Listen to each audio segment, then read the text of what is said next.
তারেক জিয়ার একটা ভাষণ শোনা খুব কষ্টকর। মানে আপনি পুরো পুরো একটা ভাষণ আপনি শুনতে পারলে আপনাকে বিরাট পুরস্কার দেওয়া উচিত। মানে অত্যন্ত, কারণ আই পুরো এগ্রি। ভাষণটা, হ্যাঁ সাবির এটা ভাই খুব। আপনার তো কেমন আমি না না সাবির ভাই আজকে তারেক রহমানের ভাষণ শুনতে আপনার কেমন লেগেছে? না, তারেক রহমানের ভাষণ আমি আসলে সেভাবে শুনিনি। তাদের ইশতেহারটা আমি পড়েছি, মানে মোটামুটি পুরোটাই পড়েছি।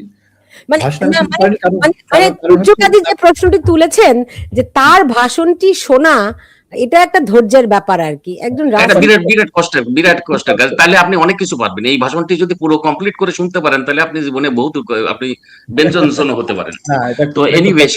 সেটা তার বড় কথা না। তার কণ্ঠ, তার এখন পড়ার তা- স্টাইল, এটা খুবই খুবই ডিফিকাল্ট ছিল শোনা। হ্যাঁ, তো এখন আমাদের দুর্ভাগ্য, আমাদের এই মামুনুল হকদের কথা শুনতে হচ্ছে, এইসব নাচে কি, এইসব ছোট ছোট ছেলেপেলেদের কথা শুনতে হচ্ছে, জাতির উদ্দেশ্যে তারা ভাষণ দিচ্ছে। মানে আমাদের কত পোড়া কপাল হলে আমাদের এই কপালে এই ছিল। এনিওয়ে, এগুলো চিন্তা করে লাভ নেই। এদের পুরো গোষ্ঠীটাকেই আপনারা আমাদের রাজাকার আপনারা ঘোষ। কারা? আপনি বলছেন যে আমাদের এটা শুনতে হচ্ছে, আপনারা কারা? আমরা সাধারণ জনগণ।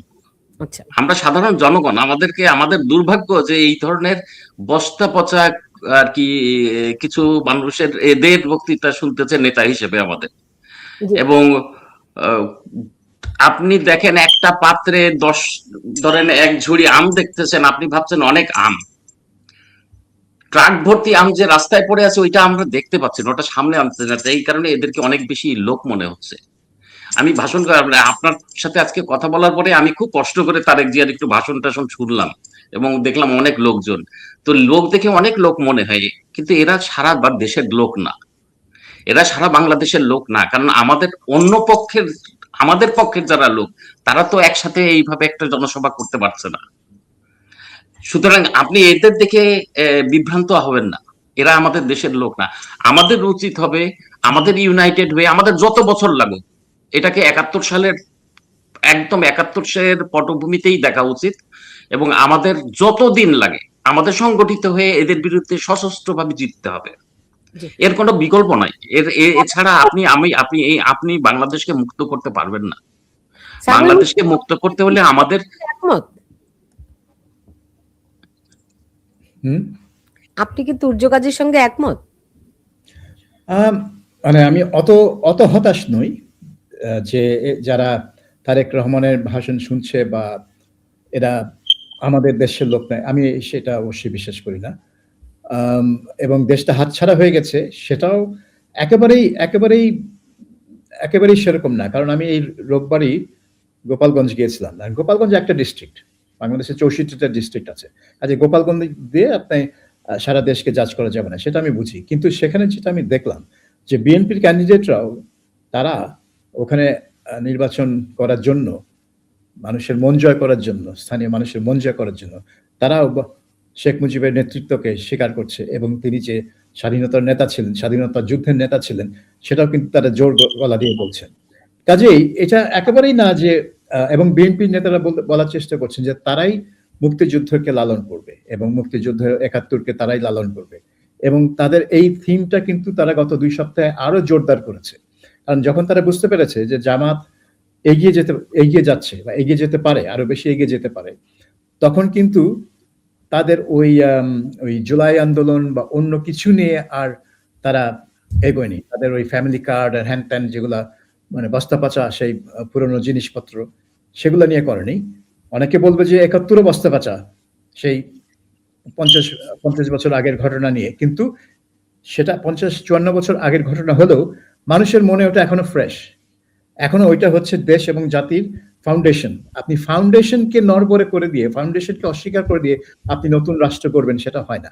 আপনাকে ফাউন্ডেশনটাকে রক্ষা করতে হবে, সেটাকে আরো মজবুত করতে হবে। এবং আপনি যদি দেখেন একটা নির্বাচন এমন একটা শক্তি ক্ষমতার কাছে চলে আসছে, যার সেই ফাউন্ডেশনটাকে ডিস্ট্রয় করার পরিকল্পনা থাকতে পারে, কারণ তারা সেই ফাউন্ডেশনটা, গাঁথনিটা দেওয়ার সময় বাধা দিচ্ছিল। তখন তো আপনাকে আরো বেশি করে এই ফাউন্ডেশনটা রক্ষার জন্য মাঠে নামতে হবে। না হলে আপনার তো রাষ্ট্র যে কল্পনা করছেন, যে রাষ্ট্র, সেই রাষ্ট্র আপনি গড়তে পারবেন না, যা আছে সেটাও ভেঙে যাবে। কাজেই এটা আমি বলবো না যে ইটস আ লস্ট কজ বা দেশ হাতছাড়া হয়ে গেছে, কিন্তু এটা এখানে যারা আর কি 71-এর ওই ফাউন্ডেশনের প্রতি, মানে যাদের আস্থা এবং বিশ্বাস, তাদের জন্য একটা ফাইট আছে তাদের সামনে। ফাইটটা আমি ওই মানে সশস্ত্র ফাইট বলছি না, কিন্তু পলিটিক্যাল ফাইট, একটা আইডিওলজিক্যাল ফাইট তাদের সামনে আছে। এবং সেখানে আমার মনে হয় যে বিএনপি গোটা দল না হলেও বিএনপির একাংশ এই ফাইটের সাথে থাকবে।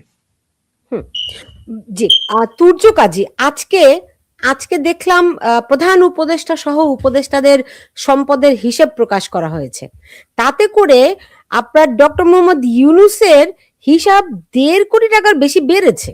কিভাবে? উনি প্রধান উপদেষ্টা হিসেবে কি এত টাকা বেতন পান যে উনি গত 1 বছরে 1.5 কোটি টাকা ওনার বেড়ে গেছে সম্পদের পরিমাণ? আচ্ছা, আমি এই প্রসঙ্গে আমি একটু পরে বলি। আমি একটু সাবির ভাই যে যেই 2-3টা পয়েন্ট তুললেন পজিটিভলি, আমি সেই জায়গাটাই একটু ডিফার করি। উনি গোপালগঞ্জের ইয়ে তুললেন, তারা বঙ্গবন্ধুর অবদান স্বীকার করছে বিএনপির লোকজন। তারপরে দেশ বেহাত হয়ে যায়নি, কি হলে দেশ বেহাত হয়ে যাবে, এটা আমার প্রশ্ন থাকলো। কোনটা কি হলে বেহাত হয়ে যাবে? আজকে যদি আওয়ামী লীগ এই নির্বাচনে থাকতো, আমি হাইপোথেটিক্যাল কথা বলছি, আজকে যদি আওয়ামী লীগকে এই নির্বাচনে আনা যেত, বিএনপি জামাত কি আলাদা হয়ে যেত? আলাদা তারা যুদ্ধ করত? নিশ্চয়ই করতো না। কারণ তাদের শিকড় এক জায়গায়, তাদের জন্ম এক জায়গায়, তাদের শিকড় জন্ম এক জায়গায়। এই জিনিসটা আমাদের এত শিক্ষিত মানুষরা বুঝতে এত কষ্ট কেন, বা স্বীকার করতে এত কষ্ট কেন, আমি বুঝি না। এখন এই নির্বাচনে বিএনপি জিতলো না জামাত জিতলো, আলটিমেটলি তো এরা যোগ সাজসে আগামী 5টা বছর চালাবে, এইটাই তো তাদের পরিকল্পনা। কে বিরোধী দল, তারা আন্ডারস্ট্যান্ডিং এ একজন বিরোধী দল হবে, একজন ইয়ে হবে, উপরে সারফেসে আপনাকে দেখাচ্ছে মারামারি করছে। তাদের আইডিওলজিক্যাল কোনো পার্থক্য কি আছে? বাংলাদেশের স্বাধীনতার পক্ষে এই যে বাংলাদেশের বঙ্গবন্ধুর 32 নম্বর তারেক জিয়ার কি কোনো স্টেটমেন্ট আছে? এতগুলো যে মব কিলিং হলো, তারেক জিয়ার কি কোনো স্টেটমেন্ট আছে? আপনি কোন ভিত্তিতে, কিসের ভিত্তিতে, কি কোন ভরসায় আপনি বলছেন যে বিএনপি জামাতের থেকে আলাদা? যে বিএনপি জামাতের থেকে মোটেও আলাদা না। এখানে মুক্তিযোদ্ধা যাইগুলো, এই যে কর্নেল অলি তো মুক্তিযোদ্ধা, ওই আখতারুজ্জামান তো মুক্তিযোদ্ধা, এই সব মুক্তিযোদ্ধাদেরই তো বিএনপি বেরিয়েছে তার দলে। আপনি বলেন এই যে ফজলুর রহমানের কথা আপনারা এত বলেন, এত প্রেজ করছেন, এত তাকে আপনারা ইয়ে করছেন, বলেছে, প্রতিবাদ করেছে, এইসব জায়গায় এসেছে, মানে দলের বাইরে এসে যে কোনো কথা বলেছে? বলেনি। আপনি যতই বলেন এদের জায়গা, এদের পেছনে পাকিস্তান, এদের পেছনে আমেরিকা, এদের পেছনে বাংলাদেশ বিরোধী শক্তি, এদের বিরুদ্ধে বাংলাদেশ বিরোধী শক্তির একটা অংশ আওয়ামী লীগকে, এবং সবচেয়ে বড় কথা আওয়ামী লীগের কথা বাদ দিলাম, আমরা তো আওয়ামী লীগ করি না, আমরা তো সাধারণ মানুষ, কিন্তু আমরা দেশাত্মবোধ আমাদের আছে। দেশাত্মবোধ নিয়ে যেই একটা লোক মুখ তুলে কথা বলতে পারছে বাংলাদেশে, আপনি এখন বড় বড় কথা বলে এই কার্ড দিবেন, ওই কার্ড দিবেন, দেশ উন্নয়ন করবেন, নানা রকমের কথা বলেন, এইসব ফাটরা কথাই তো আসলে আর কি। সাবির ভাই হয়তো কনভিন্স হতে পারে, আমি কনভিন্স না। আমার দিক থেকে আমি কনভিন্স না, বিনয়ের সঙ্গে বলছি। এখন আসেন ডক্টর ইউনূসের কত টাকা, ডক্টর ইউনূসের 1.5 কোটি টাকা বাড়লো না 5 কোটি টাকা বাড়লো, এটাতে কিছু এসেছে? তার হাজার হাজার কোটি কোটি টাকা।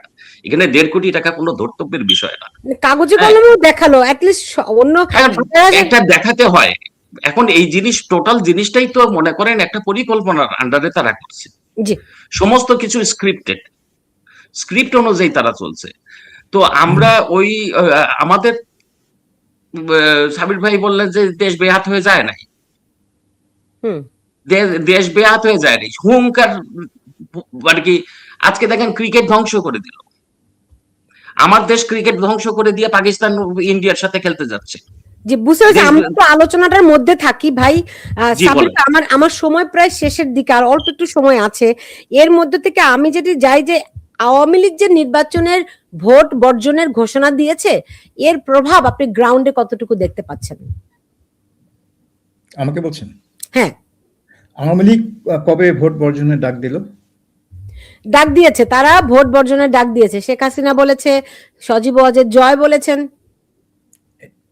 সজীব ওয়াজেদ জয় তো আওয়ামী লীগের ডাক দেওয়ার কেউ না, তার আওয়ামী লীগে তার কোনো পজিশন নাই। এখন শেখ হাসিনা কি বলেছেন যে ভোট আওয়ামী লীগের? হ্যাঁ, বলেছেন, স্বয়ং বলেছেন, স্বয়ং আমাদের প্রধানমন্ত্রী প্রাক্তন বলেছেন, অবশ্যই বলেছেন। আচ্ছা, অবশ্যই বলেছেন।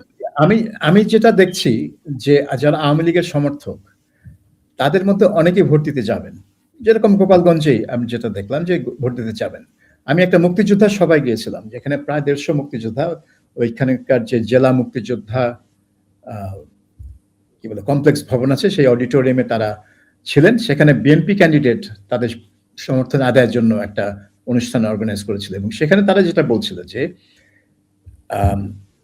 ভোট দিতে যাবে তারা যাতে গণভোটটায় না ভোট দেওয়া যায়, কারণ গণভোটে যদি তারা না ভোট দেয় তাহলে এই রেফারেন্ডামে যদি এই জুলাই চার্টার সনদ পাশ হয়ে যায় তাহলে তাদের আশঙ্কা হচ্ছে যে 72-এর যে সংবিধান, এই সংবিধানে যা কিছু আছে সেগুলো সব উড়ে যাবে।